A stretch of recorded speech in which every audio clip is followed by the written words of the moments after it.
एक सही स्पर्श। एक नगर के राजा ने यह घोषणा करवा दी कि कल जब मेरे महल का मुख्य दरवाज़ा खोला जाएगा, तब जिस व्यक्ति ने जिस वस्तु को हाथ लगा दिया वह वस्तु उसकी हो जाएगी। इस घोषणा को सुनकर सब लोग आपस में बातचीत करने लगे कि मैं अमुक वस्तु को हाथ लगाऊंगा। कुछ लोग कहने लगे मैं तो स्वर्ण को हाथ लगाऊंगा। कुछ लोग कहने लगे कि मैं कीमती जेवरात को हाथ लगाऊंगा। कुछ लोग घोड़ों के शौकीन थे और कहने लगे कि मैं तो घोड़ों को हाथ लगाऊंगा। कुछ लोग हाथियों को हाथ लगाने की बात कर रहे थे। कुछ लोग कह रहे थे कि मैं दुधारू गौओं को हाथ लगाऊंगा। कल्पना कीजिए कैसा अद्भुत दृश्य होगा वह।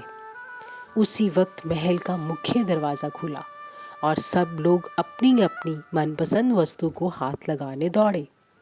सबको इस बात की जल्दी थी कि मैं पहले अपनी मनपसंद वस्तु को हाथ लगा दूं, ताकि वह वस्तु हमेशा के लिए मेरी हो जाए।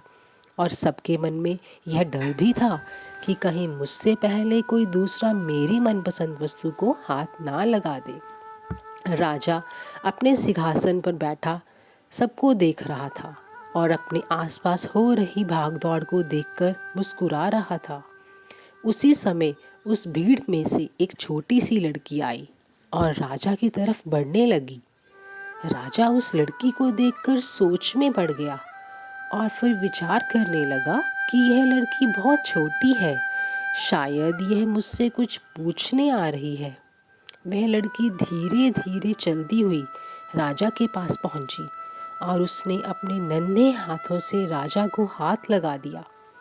राजा को हाथ लगाते ही राजा उस लड़की का हो गया और राजा की प्रत्येक वस्तु भी उस लड़की की हो गई। जिस प्रकार उन लोगों को राजा ने मौका दिया था और उन लोगों ने गलती की, ठीक उसी प्रकार भी हमें हर रोज़ ईश्वर मौका देते हैं और हम हर रोज़ गलती करते हैं। हम ईश्वर को पाने की बजाय ईश्वर की बनाई हुई संसारी वस्तुओं की कामना करते हैं और उन्हें प्राप्त करने के लिए यत्न करते हैं। पर हम कभी इस बात पर विचार नहीं करते कि यदि ईश्वर हमारे हो गए तो उनकी बनाई हुई प्रत्येक वस्तु भी हमारी हो जाएगी। ईश्वर को चाहना और ईश्वर से चाहना दोनों में बहुत अंतर है।